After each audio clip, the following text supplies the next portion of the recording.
అస్సలాము అలైకుం వరహమతుల్లాహి వబరకాతుహు. ఈరోజు ప్రభుత్వం తరపున దాదాపు రాష్ట్ర వ్యాప్తంగా 1,50,00,000 రూపాయలు ఇఫ్తార్ విందు దావతుల కోసం కూటమి ప్రభుత్వం రిలీజ్ చేయడం జరిగింది. అందుకు సంబంధించి విజయవాడలో ఈరోజు ముఖ్యమంత్రి గారి అధ్యక్షతన ముఖ్యమంత్రి గారి పాల్గొంటున్న సమావేశంలో ఇఫ్తార్ దావత్ జరుపుకుంటూ ఉంది.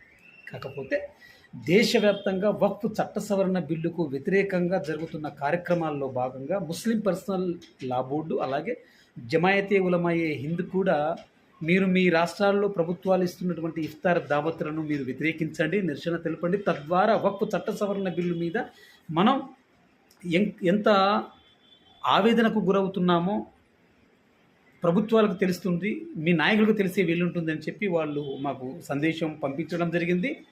అందుకు సంబంధించి కొన్ని రాష్ట్రాల్లో తీవ్ర వ్యతిరేకత చేస్తూ ఉన్నారు. ముఖ్యంగా ఆంధ్రప్రదేశ్లో ఎందుకు ఆంధ్రప్రదేశ్ సెంటర్ పాయింట్ అయింది వక్ఫ్ చట్ట సవరణ బిల్లు కంటే, అక్కడ బీహార్ నితీష్ కుమార్ కావచ్చు, ఆంధ్రప్రదేశ్ నుంచి చంద్రబాబు నాయుడు గారు కావచ్చు, వీళ్ళిద్దరూ వ్యతిరేకిస్తే విశాలమైనటువంటి భారతదేశంలో ఉన్నటువంటి భారతంలో ఉన్నటువంటి దాదాపు 35 కోట్ల ముస్లిం ప్రజల ఆస్తులకు సంబంధించిన వక్ఫ్ చట్ట సవరణ బిల్లు ఆగిపోవడానికి అవకాశాలు ఉన్నాయి. కాబట్టి కేవలం వీళ్ళు ఇద్దరు మద్దతు ఇవ్వడంతోనే దాదాపు 10 లక్షల పైచీలకు భూములు ఉన్న వక్ఫ్ బిల్లు ఆమోదం పొందుతోంది. కాబట్టి ముస్లింలు దేశవ్యాప్తంగా తీవ్ర ఒత్తిడితో ఉన్నారు, వ్యతిరేకిస్తూ ఉన్నారు.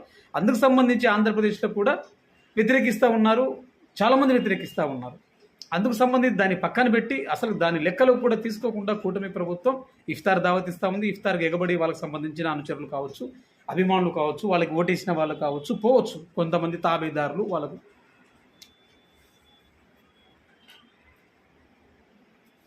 డైవర్ట్ చేస్తూ ఉండొచ్చు.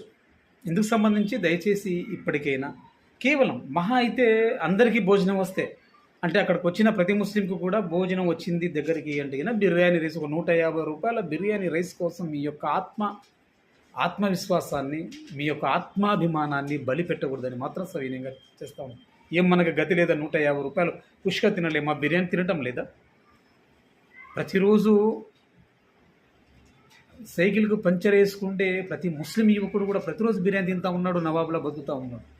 ఒక్కరోజు ప్రభుత్వం ఇచ్చి, అంటే మీ అభిమాన పార్టీ, అభిమాన నాయకుడు, అభిమాన ప్రభుత్వమే, అభిమానం చూపిద్దాం, వాళ్ళకు ఓటేద్దాం, వాళ్ళ కోసం పనిచేద్దాం, వాళ్ళ కోసం ప్రాణం ఇద్దాం. కాకపోతే సమిష్టి సమస్య వచ్చినప్పుడన్నా, దేశవ్యాప్తంగా ఉన్నటువంటి ఒక సమస్య వచ్చినప్పుడన్నా మీరు ఏకం కాలేక వాళ్ళు ఇస్తున్నటువంటి ఇఫ్తార్ దావతులకు, కిట్లకు, బిస్కెట్లకు, ఖర్జూరాలకు, సోడా సీసాలకు, వాటర్ బాట్లకు మీరు పడిపోతే మరి ఏమాత్రం విశ్వాసం ఉంటుంది? ఏమాత్రం మనం ముసల్మాన్లుగా అల్లాహకు జవాబు చెప్పగలుగుతున్నాం? మీరు ఆలోచించండి. అస్సలాము అలైకుం వరహమతుల్లాహి వబరకాతుహు. మీ రఫీ.